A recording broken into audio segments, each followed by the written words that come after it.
عارف رومی رحمۃ اللہ علیہ فرماتے ہیں کہ مثال دینے کے لیے بات سمجھاتے ہیں. فرماتے ہیں ایک شخص جنگل میں لکڑیاں کاٹنے جایا کرتا تھا تو شیر سے دوستی ہو گئی, یعنی ڈائریکٹ بادشاہ سے دوستی ہو گئی. اور بادشاہ بھی وہ جو جنگل کا بادشاہ ہے, جنگل کے بادشاہ سے دوستی ہو گئی. اب وہ لکڑہارا غریب آدمی تھا, لکڑیاں تو کاٹنی ہوتی تھی. تو وہ جنگل کا بادشاہ اعلان کر دیتا جانوروں کو کہ میرا دوست آیا, ایک تو کوئی تنگ نہ کرے, اور دوسرا یہ کہ سب لوگ مل کے اس کے ساتھ تعاون کریں. کبھی کوئی جانور لکڑیاں اکٹھی کراتا, کبھی کوئی اپنی پشت پہ گدھا, بیل, گھوڑا, خچر رکھ کے وہ لکڑیاں باہر چھوڑنے آتا. تو اب اس کی بڑی دھوم مچ گئی جنگل کے اندر. لکڑہارا مزدور تھا, وہ بادشاہ سے دوستی کر کے بادشاہ ہی بن گیا.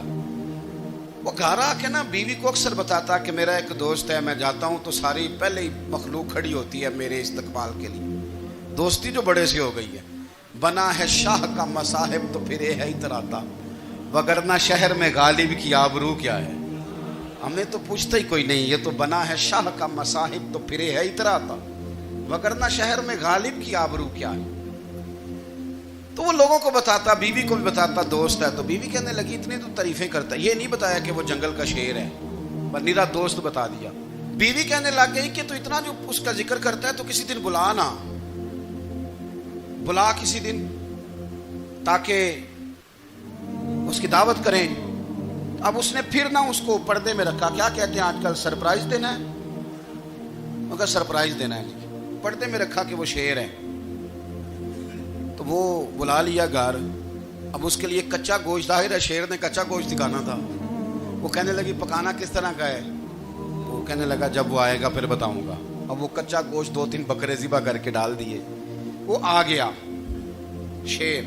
عارف رومی کہتے جب وہ آیا نا تو اس کی بیوی نے دیکھا تو اس نے ایک سخت جملہ کہہ دیا. کہنے لگی اوہو, میں سمجھی تھی پتہ نہیں کون ہے, اس طرح کے درندے تیرے یار ہیں, کتے بلے دوست بنائے ہوئے ہیں, یہ کیا بات ہوئی.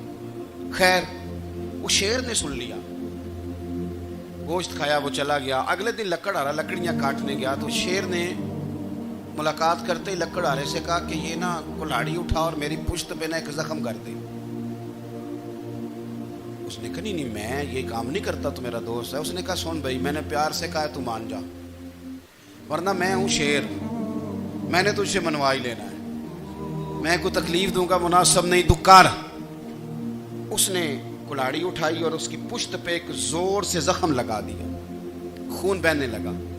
اس نے کہا تو نے آج کے بعد آنا ہے, لکڑیاں کاٹنی ہے, تجھے کوئی کچھ نہیں کہے گا, بس یہ ایک حکمت تھی جو میں نے کیا ہے. قصہ مختصر. وہ آتا رہا, لکڑیاں ملتی رہیں, خدمت بھی ہوتی رہی. 6-8 ماہ گزر گئے. ایک دن شیر اس سے کہنے لگا یہ میرے ذرا بال اٹھا کے دیکھ, وہ جو تو نے زخم لگایا تھا وہ کہاں پہ ہے. اس نے وہ بال اٹھا کے دیکھا تو زخم ملا ہی نہیں, کئی جگہ پہ ٹٹولا کا یار یہاں تھا, یہاں تھا, یہاں تھا. شیر نے پھر کیا کمال ہی جملہ کہا. اس نے کہا کہ وہ جو کلاڑی کا زخم تو نے لگایا تھا نا وہ مکمل ہو گیا, لیکن تیری بیوی کا جو لہجہ تھا اور اس کی جو تلخی تھی وہ آج تک میرے ذہن میں موجود ہے, وہ ابھی بھی مجھے تکلیف دیتی ہے. وہ بات سوچتا ہوں مجھے اس نے درندہ کہا, اس نے میرے بارے میں اتنے کچے اور کمزور اور سخت جملے کہے, تو وہ بات مجھے بھولتی, وہ آج بھی میرے ذہن میں اسی طرح گونجتی ہے. تلخ جملے جو اس نے کہے اور خوفناک جو انداز اس نے اختیار کیا, وہ بات مجھے کبھی بھی بھولتی. تو آپ کے لفظ لوگوں کو بھول جاتے ہیں پر لہجہ یاد رہتا ہے اگر ہم اپنے لہجے پر تھوڑی توجہ ہی کر لیں. کچھ لوگ کہتے ہیں جی میرا جی روٹین ہی یہ ہے بات کرنے کی, تو یہ یاد رکھنا کسی وقت ایسا بھی ہوتا ہے کہ شیر کو سوا شیر مل جاتا ہے. پھر ایسا نہ ہو کہ آپ کی تلخی کی جواب میں کوئی اس طرح کی تلخی ہو کہ پھر آپ اس کو کبھی بھلا نہ سکیں. ہمارے ہاں نا یہ دور تیزیاں دکھانے کا دور ہے. کچھ لوگ ضرورت سے زیادہ تیزی دکھانے کی کوشش کرتے ہیں. ان بیچاروں کا کبھی کبھی اتنا سخت نقصان ہوتا ہے کہ ان کو ان سے بھی کئی گنا تیز بندہ مل جاتا ہے. وہ کسی ایسی جگہ جا کے بیچارے الجھ جاتے ہیں جہاں سے واپسی کا راستہ نظر نہیں آتا.